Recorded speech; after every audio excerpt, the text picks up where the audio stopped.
มันยังจะมักใหม่นะ เบิด มักเบิดอ๋อเจ้าบ่เลือกเนาะสันเนาะกินหมดภาษาเวียนสมมุติว่ามีผู้บ่าวฝั่งไทยนี่สิไปเยี่ยมยามเจ้าหยังใดคือเก่าบ่ ได้ อ๋อยังใดคือเก่าเนาะไปแล้วบ่าวฝั่งไทยว่าสิขอนอนในเฮือนเจ้าเด้อนอนได้บ่อืม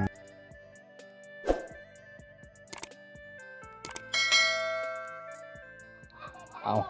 ทักทายสบายดี FC ทุกคนพี่น้องมื้อนี้บ่วงก็จะไปสะพานบุญให้ชาวเวียนทุกคนเพราะว่ามีผู้ใหญ่ใจดีจาก USA แล้วก็ฝากของให้บ่วงก็ค่าเวียกหลายทุกคนก็คือไปเวียกอยู่ในเมืองทุกคนก็เลยแบบว่าซักษาเสียเวลาแน่ทุกคนอันใดก็ขอโทษขออภัยอายเพิ่นทุกคนมื้อนี้บ่วงก็ซื้อของมาเรียบร้อยตรงซื้อของมาแต่เมืองพุ่นแหละพี่น้องเอ้ยโอ้เพื่อสิได้เครื่องก็บ่แม่นเรื่องง่ายก็คือทุกคนเห็นนั่นแหละตอนนั้นก็คือช่วงฤดูฝนทุกคนก็ข้ามน้ำข้ามเซทุกคนคนใดก็ฝากไปติดตามทับชมกันทุกคนสิเป็นจังไดเนาะมื้อนี้ก็บ่วงมาที่เพื่อนชาวเวียนแล้วทุกคนอันนี้ก็จะเป็นเครื่องที่ผู้ใหญ่ใจดีฝากมาให้บ่วงทุกคนนี่เครื่องหลายๆอย่างเลยที่ไอ้เพิ่นเขียนรายการมาให้เดี๋ยวบ่วงก็จะได้ขึ้นเพื่อนชาวเวียนทุกคนอันนี้ก็จะเป็นตู้เย็นของน้องทุกคนบ่วงก็ซื้อมาให้น้องแล้วก็เบิ่งในตู้เย็นของน้องโอ้ทุกคนเลยบ่มีหยังเลยนี่อาหารการกินก็บ่มีทุกคนอ้าวทุกคนตอนนี้ก็มาฮอดจอดตึงมาฮอดชาวเวียนแล้วทุกคน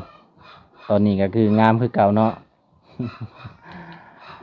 นางฟ้าในปลาลึก แม่นทางฟ้าในหุบเขาผู้ใดเห็นก็ลงหมักลงหักเลย เสน่ห์แรงลี สนีแห้ง งามแบบธรรมชาติ ตอนนี้อยู่ผู้เดียวเนาะอีพ่ออีแม่จะไปใส่ คนนั่ง กุนมันอ๋อส่วนใหญ่น่ะมาได้ใส่ มือเปิดมือน้อง เมื่อที่เมืองนองอ๋อไปยังเมืองนอง ว่าสิไปเอาเครื่อง เอาเครื่อง ปิดใส่ อ๋อเขาจะบ่ได้เปิดวันอาทิตย์ ที่ไปเข้า บริษัทอิหยังน้องฝาก อนุสิต อนุสิตโอ้คันว่ามีไซนี่เปิด24ชั่วโมงอ้าวทุกคนอันนี้ก็จะเป็นเฮือนซานของน้องนะแต่ว่าไอ้พ่อไอ้แม่เพิ่นก็ไปเฮ็ดเวียกเฮ็ดงานทุกคนไปกลมั่น คนมั่นหลายแบบมันกินบ่หลายเนาะ มากินตลอด มันยังกินนะ หมู หมู หมู เป็นปลากินบ่ หมูป่า หมูบาน หมูบ้านโอ้ กินหลายหมูป่า หมูอะไรหมูบ่แม่นหมูบางวงบ่มันรักกินมันเจ้า บ่ หมูข่อยบ่ฮอดเนาะ กินนะ ทางแบ่แน่ ไว้ให้ไว้เว้าคุณตา แบ่คือแบ่ค่อยเนาะเพิ่นเว้าเรื่องงัวก็คืองัวบ่าวไซเด้อ เด้อมีครบเลยทีมงานเฮา เอาทุกคนเลยทุกคนมาลืมมาแอนสาวเวียนเด้อสาวสวยบ้านป่าพี่น้อง แม่น นะฮัก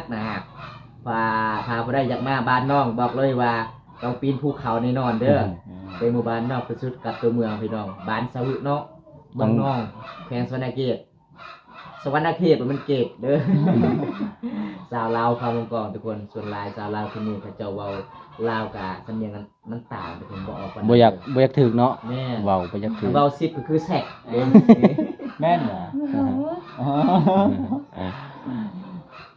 ทุกคนวันนี้มาอัปเดตให้ทุกคนได้ชมนะโดนเลยเนาะ แม่น พอใส่การ ทีมงานเฮาบ่ได้มาเนาะ มี หลายเดือนแล้ว คิดฮอดน้องๆทุกคนนั่นแหละ แต่ว่าเนื่องจากว่ามันบ่มีเวลามาหาซื่อๆไปไล่มองในบอลเนาะแต่ละ หลาย มื้ บ้า อน ก็บ่ได้พักคือกันทีมงานเฮาก็ได้ไปจะพานบุญให้ผู้ใหญ่หลายใจดีหลายๆมองหลายบอลคือกัน ซัมเบาใส่นิพานบ่สเต็ปบ่ฮะหลายๆคนถามว่าเป็นยังเนาะสาวเวียนบางคนกับผู้บ่าวไปหาเตี้ยบางคนกับคนสูงบางคนกับคนตุ้ยสาวเวียนคือบ่มัก แม่น สเต็ป เอา เจ้า เป็น มัก ใครบ่มักเขาแต่เขาบ่มักเขา อ๋อ จั เขา ง บ่ ซั่ มัก นเนาะ เจ้าแต่เจ้ามักเขาคันถ้าถึงสเปคก็คือมักถ้าบ่ถึงสเปคได้บัดนี้เป็นพี่เป็นน้องกันแม่นบ่น้องน้องบ่ได้ตรวจบ่อ๋อเว้าจริงใจเลย เอาความจริง อ๋อ เว้า จริงเด้อทุกคน เว้าออกจากใจเนาะ แม่ อ๋อ ได้อยู่บ่สำบ่ใส่ใหญ่ๆสูงๆยาวๆนี่ อ้าว ยังเอ็กซ์สำเนีย สเปคเจ้าแบบนี้บ่หรือว่าแบบ แบบใดอีกหรือว่าเตี้ยๆบ่เตี้ยๆกว่าเจ้าบ่ ได้ก็ได้ แบบใดก็ได้ คันทามักคนเตี้ยคือเอาเบาตาเด้อ อืม คันเทามักคันมักคนสูงเอาเบาใส่คันทาเอาคนมักคนกลางเอาเบาวง คันเอาเบาวงนี่เจ้าเฮ็ดชวนมันสัมพลังตลอดเลย โอ้นั่นนี่เนาะ คันเอาเบาใส่นี่ มีแต่ไปกรุงเทพ นี่ คันเอาเบาตามีแต่ไปชนบท อยาก หยอกเด้อทุกคนหยอกเด้อหยอกสาวเบียนเห็นสาวเบียนงามเลยทุกคนงามเลยเด้งามแบบธรรมศาสตร์เลย คันน่ะคำบ่ยอกน้องก็น้องอยู่คนเดียวผู้เดียวเนาะ แม่ มีแต่เฮา3คนเนี่ยโอ้น้องก็สิอายเนี่ยทุกคนเลย หลายคนก็บ่คิดบ่ฟันนะว่าสาวในหุบเขางามขนาดนี้เนาะ งามปานนางฟ้า นี่เขาบอกว่าดังชาวเวียนเขาเชิญบ่ นาคังดังคม ก็ไม่ได้ เนาะ เสริมนะดังอยู่เนาะงานตั้งแต่เกิดเลย โอ้สุดยอดมักซิดไปไปอย่างน้อง หนูดังนะ มันสิเกิดลูก เออ ไก่แปลว่าไก่ของน้องนี่ไข่สิออกแล้ว โอ้ มันออกก็อ้างมาจะเลยนะกับไปถ่ายคลิป เอาสาเบียนว่าไก่เพื่อนห้องเพื่อนว่าอยากไข่อยากกินไข่บ่หรือว่าอยากไข่ มันสิ ไข่อยากออกแล้ว อืม โอ้ หมายความว่า ต้องเข้าใจ มันสิ ำกั ไข่ ทุกคนเลย อ๋อ อินรีลโอ้นรีลรีลคือไข่บ่ รีลคือหลายหน่วยเนาะหรือว่า2หน่วย อืม หลายหน่วยบ่ ลาย รีลคือไข่ส่วนลายไก่น้อง ทุก ไข่ คน มัน เลย จะหน่วยเนาะ อืม 10 นับ หน่ว บ่ ย ได้เนาะ ฮอดบางเทื่อ อ๋อแสดงว่าเพื่อนเจ้านี่ไก่ลายเลยเนาะ อืม มือละหน่วย มือละหน่วย มื้อละหน่วย10มื้อก็10หน่วยเนาะ 10 มือ10 หน่วย เดือนหนึงก็30หน่วยเอ้า ให้มันเซากระตากนี่แสดงว่ามันบ่ออกหน่วยแล้ว เออ มันเป็นไข่เนาะ แสดง ทุกคนเลยทีมงานเฮาหยอกน้องทุกคนเลย แม่นก็บ่อยากก็บ่ม่วนเนาะ แม่นเอ้ยจะเอาไปใส่อยู่เฮือนอ๋อเราบ่กล้าเข้ากล้อง กล้าคือกัน เข้ากล้องแล้วยันผู้บ่าวมากบ่จังซั่นบ่ ประมาณยันที่บ้านนะยันที่บ้านกับบ้าน อืม นายาน ย่านอ๋อน้องคือบ่ได้ย่านเนาะ ยาน อืม มื้อนี้ก็ทีมงานจะเฮามาหาน้องนี่น้องฮู้ว่ามีหยังสิให้บ่ฮู้เลยอ๋อก็คืออาใหญ่จาก USA ให้บ่าววงแล้วก็บ่าวบุญตาไปสะพานบุญให้น้องแล้วก็บ่าววงกับบ่าวบุญตาก็ติดภารกิจหลายอีกอย่างอยู่คนละบ้านก็เลยแบบว่าจังได๋ก็ถึงว่าศึกษาเสียเวลาก็บ่เป็นหยังแต่ว่าฮอดน้องหันนะจะได้มื้อนี้ก็ให้น้องไปเบิ่งเครื่องเลยอยู่รถนะคันน้องถือได้ก็เอาขึ้นเลย เยอะขึ้นบ่ได้ คือบ่ได้สิให้ไผเอาขึ้นให้ฮะ ระหว่างเฮา3คนเจะสิเลือกผู้ใดเอาใครขึ้น ไผก็ได้ ใครก็ได้ อ๋อ แสดงว่าเจ้าไล่ใจเลย ไม่ได้เลยจ้า อืมเอาให้น้องตอนนี้ก็ให้น้องไปเอาเครื่องเลยทุกคนเลยเพราะว่าบ่วงก็ซื้อมาแต่เมืองนอกพุ่นแหละเพื่อสิมาฮอด คือทุกคนเห็นนั่นแหละข้ามน้ำข้ามเซมาเอาสายเวียนไปเอาเลย ไปลองเอาน้อง เลยเปิด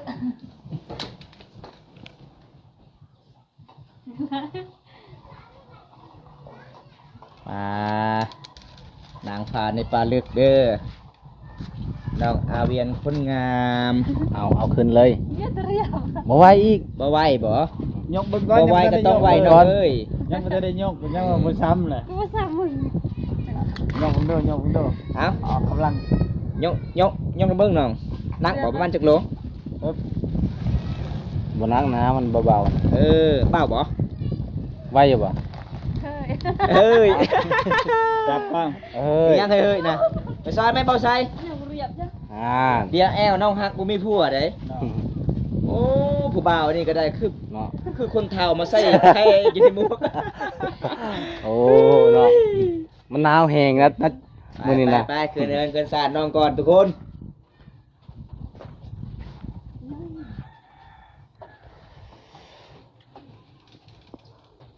เปิดยังแน่ เอา เปิดยังแน่ มีหยังแน่อยู่หั่น มี น่ะ ยังแน่อยู่ในนี้เนาะ อ่า อาการสมัยฮะ อากาปีบายยัง อากาศเป็นหยัง ปืนอากาบ่ป้า อืม อากาคือป่าเด้อทุกคน เอาเบิ่งก้อนธงตะนั้น วางในหัวออก ต่างหาก เด้ เอาธงตะนั้นออกก่อนอืมพี่พ่อไอ้แม่เจ้าก็บ่อยู่เนาะ เ ป้าคือหลายแท้ซาเวียน เป็นหลังลายเลยเนาะ โอ้ โอ้ บ้านเตา ฮัลโหลปลาเลยดูคนหลายเด้อ ของกินนี่กินเป็นเดือนแน่นอน แม่น เพิ่มพลังก่อนจักบาท มียังกันนะ โมง เอ ภา อ ษาบ้านเจ้าเอิ้นหยัง มุ้งคือกัน มุ้งคือกัน อ๋อ อ๋อ คิดว่าเสื้อนอน เมาทั้งนี้นะเอออันนี้ มาแล้วจ้า มาพี่เบัด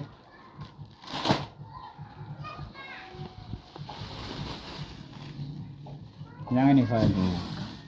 ฮะ เอาเปิ้น แอปเปิ้ล อ๋อ จะมักก็คือไม่ยังจะมักมังใหม่นะ เบิ้ล มักเบิดอ๋อเจ้าบ่เลือกเนาะสันเนาะกินหมด ปกติอันนี้เด้ อืม มักแตง ไป แตง ชาวบ้านนอกเอิ้นมาจังได๋มักแตงแกล แก้ว มักแตงคือแกลเด้อ แก้ว อะไรอาจารย์ อัน แก นั้น ล ก็ พระเจ้า มัก ดง เผ็ด เรียน มัก เย้า แตงมากไม้ทุกคนตามที่ไออาบบอกให้บวงสื่ออันนี้ก็ปลาแดก2แก้ว แล้วก็มักเล่น ครบแล้วเนาะบ่ ครบเลย เป็นนัวนั่น นี่ เฮ้ย อันนี้คือ ยังเฮ้ย ยาสะหัว จะพูดไป ดิ หัว เออปลาคักอะไรซอยเป็นซองในกระสอบ อืมเอา ยังอันนี้นะ มะ มะนาว บ้านเจ้าเอิ้น กินแล้วน้าวเนาะ ยอดแจ้ง แล้วแจ้ง มียังอันนั้นน่ะกระสอบ ยังแฟบ เออแฟน นี่เมื่อไหร่อันยังอีกอะนะ พงศักดิ์ เป็นนัว ผงนัว อ๋อ อืม แป้งนัวน้ำตาล ออกเลย มีเป็งนัว2ธงแล้วก็น้ำตาลธงหนึงแล้วก็มีสบู่3ก้อนนี่ทุกคนเบิ่งบวงก็สิเอาออกให้เบิ่งเพราะว่าตามที่รายการนายเพิ่นฝากมาให้บวงสื่อทุกคนอันนี้คือน้ำตาล แล้วก็สบู่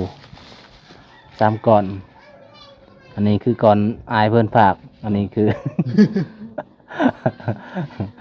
เอา เดี๋ยวได้ดีใจบ่ดีใจเนาะ ปลาเด้ ป้าไก่ อาจจะเอาเบิ่งน่ะมันยังอยู่ในถุงนี่นะ จะเอาหมดบ่เนาะ เอาเบิ่งก่อน ยังนั่น มันยังน่ะ ส้น ดังไหมสันไง อ๋อ ไก่ ชื่อลำกระบัด 5ตัว ไก่5ตัว หลายเนาะ เอา เดี๋ยวมีสินงู ไก่ สินงูสินงู ไก่ตัวหนึงอ่า ชิ้นหมู แล้วก็สินหมู2โลทงละโลเลย ปลานี่ อันนี้ 6โลเด้อเอาออกเบิ่ง อ๋อก็ได้เนาะ แล้วก็ เอาก็ได้เนาะ ออกได้น้องเลย อ๋อก็ได้จังได๋มันขาว อืม เอ็มไหนเนี้ยเลย อืม พอตะกี้เนี่ยเต้ เอ็มกัน เอาเป็นยังไงบาดนี้ได้กินของแซ่บบ่อายเบิ่งแล้วอยู่ในตู้เจ้าบ่มีหยังมีแต่น้ำกิน มื้อนี้ก็สิได้กินของแซ่บแล้วเนาะ เป็นไงดีใจปะดีใจขอบใจอายเพื่อนเอง ถ้าดีใจก็ยิ้มๆเด้อใส่กล่องจากบาท นี่ อ่ะขอบใจผู้ใหญ่ใจดี อืม กองนาเด้อคุณยายใจดี จากประเทศอเมริกา จากประเทศอเมริกาสามพันคนด้วยปรารถนาสิ่งใดขอให้ได้สิ่งนั้น นี่ ให้ดูดีมีให้ สาธุมัดเท่านั้นบ่เนาะ เท่านั้น อ่า อ๋อ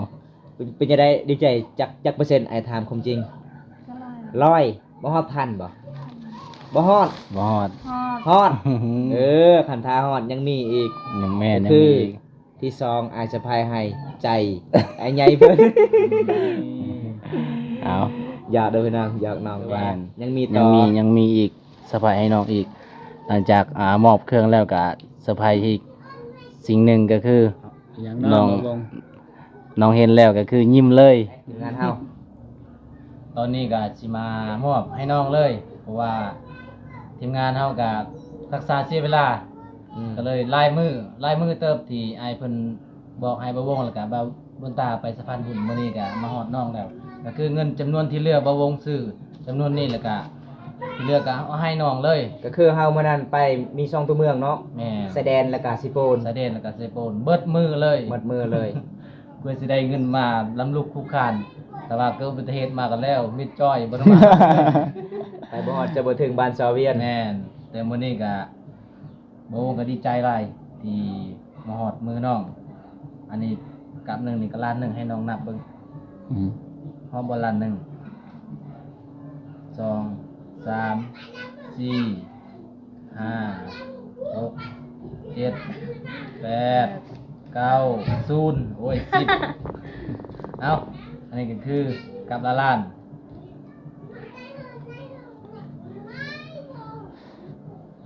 ดีใจเนาะ ขอบใจอายเพิ่นแน่ เอาสอนสอนน้องแม่บ่บง เอาจังได้ก็ขอขอบใจเด้อผู้ใหญ่ใจดีจากประเทศสหรัฐอเมริกาขอให้อ้าย ขอให้อ้าย อยู่ดีมีแรงเด้อ มีแห่งเด้อ ร่ำรวย ร่ำรวย อายุมันควันยืน มันคันยืน ควันยืน ควันยืน ควันยืนมันเป็นคันยืน คันยืน เออ เจ็บจะได้ ความเจ็บจะได้ คงใครจะมี ความใครจะมี ขอให้อายได้เงินคืน ขอให้อ้ายได้เงินคืน ร้อยเท่าพันเท่าแสนเท่า ลอยเท้าพันเท้าแสนเท้า สาธุเด้อเป็นจะได้น้องดีใจแล้วดีใจบ่ล้านเปอร์เซ็นต์บ่หรือว่าแสนเปอร์เซ็นต์ ล้านเปอร์เซ็นต์ ล้านเปอร์เซ็นต์เลยโอ้อ๋อโดนๆเทื่อนึงถ้าว่าน้องมีเงินมีคำก็ไปซื้อบ่ได้เนาะบ่มีบ่อนขายอยู่บ้านน้องอ๋อเงินจำนวนนี้น้องก็สิให้อีพ่อหรือให้อีแม่ ให้แม่ อ๋อ ก็คือเงินในเฮือนเจ้ากับไอ้แม่เป็นผู้เก็บ โอ้ ทุกคนเลย เอามื้อนี้ก็ขอขอบใจหลายๆนะผู้ใหญ่ใจดีจากUSA เพราะว่าบ่วงกับค่าเวียกหลายก็เลยบ่ได้มอบไว้ให้นะเฮ็ดให้น้องรอท่ามื้อนี้ก็มาฮอดแล้วเนาะอืมเป็นจังได๋ฮงซี่ฮงซี่ของเจ้าสีเข้าแล้วบ่หรือว่ามันเพแล้ว คักบ่ บ่ได้เพ คักอยู่บ่ คันมันเพนี่จะประไม้รถบนตา คักอยู่ คักอยู่เนาะแต่ละมื้อก็น้องซีเข้า ไม่ได้ความเลยสิเลยค่ะ บ่เป็นย่านอ๋อเสียงมันดังบ่อ๋อ คือกายก็ได้ โอ้ประมาณจักเป้าน้องซีน่ะมื้อหนึงน่ะประมาณจักเป้า ไม่ไหวสั่งเลยนะ สองกระยัง สองกระยัง สวย บ่ฮอดเป้าบ่ พอละ โอ้ ย่าน ย่าน จะไหนข้าง อย่ามันข้างบ่ มันเอิดแสดงว่าเท่าแล้วบางทีนะ โอ้ยตัวคนใดเอ้าตอนนี้ก็ขอขอบใจหลายๆเด้อผู้ใหญ่ใจดีจากUSA เนาะสาวเวียนเนาะ จะได้มื้อนี้ก็บ่วงกับสาวเวียนก็รู้สึกว่าดีใจหลายที่มาฮอดมือน้องๆนะทุกคนเลยตอนนี้ก็ให้น้องเก็บเลยเครื่องคองนี่เอาเก็บเลยหรือว่าเชื่อว่าอยู่นี่ถ่ายอีพ่ออีแม่มาบ่ มาเก็บ อ๋อมุ่งกันเด้อสิไปให้ไผ สองพื้นมุ่งอ่ะ คนหนึ่งให้บาบนตาคนหนึ่งให้บาวก ปล่อยคาดแล้วจ้ะ เจ้าให้อะไรทุกอย่างเนาะ มีศีลหมูมีไก่ มีมักแตง มีมักเอิมเปินมักนาวมักเกียงเป็งนัว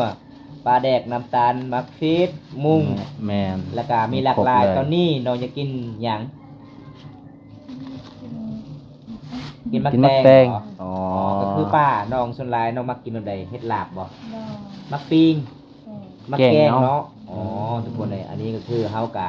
มาสะพานบุญให้ผู้ใหญ่ใจดีจากประเทศอเมริกามื้อนี้เฮากะทีมงานเฮา3คนก็ขอขอบใจหลายๆอย่าอายฮักจากประเทศ USA ที่ซื้อมาในมั่นใจทีมงานเฮา3คนมาสะพานบุญให้เพราะว่าเฮากะขอโทษขอไฟหลายเด้อที่มาสาเฮาติดภารกิจหลายทุกคนเลยเพราะว่าเฮามาเอาเงินตอนนั้นก็คือเดินทางมี2ตัวเมืองก็บ่ได้พี่น้องกลับมาอีกรอบที่2จึงได้ทุกคนเลยเพราะว่าคอมเพลเนาะ แม่น คอมเพลเอาบ่ได้พี่น้อง ยูเซโปนะคอมเพลแล้วก็มาแสดงอีก แม่นเอาจังได๋ก็ให้น้องเอาไว้เล่นน้องเอ้ย คือซินหมูเนาะน้องก็เสียไว้ตู้เย็นเลยป่ะ จนนักเปื้อนเปิด เพื่อนเปิ้จะบ่ล่าง ได้ล่าง อ๋อ คนนอนเรียนน่ะนะบอกใช้ บอก คันให้มันบอกตัดนิ่มๆอะไรจับ จะล่าง เอาก็ได้ เจ้าล่างล่ะเจ้าบ่ปดทรายโอ้ เขาใส่ซองนี้กับข้าว อ่ะ ข้างล่าง นานแล้ว บ่แม่น ต้องแข็ง มันก็แข็งนะครั แค่ บ ไว้ให้ใคร ไม่แท้กันแล้ว ซองนี้ เช็ด กันบ่แข็งน่ะกินบ่ได้ อันนี้ก็แข็งอยู่แล้ว สันนี่ก็แข็งอยู่แล้วเอ้า ปัจจัยนะไว้เทิงได้อยู่ เอาไว้ลุ่ม อืม ไหน จะได้ชีนน่ะจะได้ปาดบ่ได้ มา ปลากะไว้ซองลุมหมด ไม่เลย เจ้าก็ มีกระชามให้กระชามไว้เลยว่าเขาไว้ บ่ใส่กระซามดีเลย แต่มันก็เข้าตู้เย็นเฉย นี่เด้สอนอีกนี่สอนใส่ถุงยางอีก มีกระชามใส่ในกระชามก็เอาเข้า บ่สามเหล็กมันเข้าบ่ได้ติ สามน้อยสาม อ๋ออันนี้เจ้ามาให้กินบ่นี่น่ะอ๋อทุกคนเลยก็คือสิ่งที่น้องมักที่สุดก็คือมักใหม่มักไอ้เปิ้นได้ เป็นมันหยอดแจ้ง บ่แม่นยอดแจ้งก็คือมักไอ้เปิ้นน้องมักที่สุดเลยบ่ล้างก่อนบ่ อ๋อบ่ล้างก็ได้ บ่ล้างก็ได้ แห้งแสบ มันแซ่บเนี่ยบ่ล้างก็ได้วิตามินเนาะ วิตามินดี วิตามิน มาแกล้งน้องบ่ล้างก็ได้ อืม ก็ขอให้น้องล้างมือก็พอล้างแล้ว ล้างแต่มือบ่ได้ล้างใจเนาะคันล้างใจนี่เฮาสามคนไปเบิดเลยเด้อทุกคนเด้ เอายอกน้องทุกคนน้องก็เอามาเกียงมากินเด้อพี่น้องมักอีหยังนั่นน่ะใหญ่ๆนะ2หน่วยนะฮะมาเปิ้ล บ้านเจ้าก็ในเปิ้ล บ่ฮู้ บ่ฮู้เลยประชาบ้านเจ้าบ่ฮู้เลย มากบ่ มากเบิดเนาะ มากเบิดภาษาบ้านเจ้าเอิ้นมากไปว่าหยังปลาไหลบ่ปลาไหลไกลบ่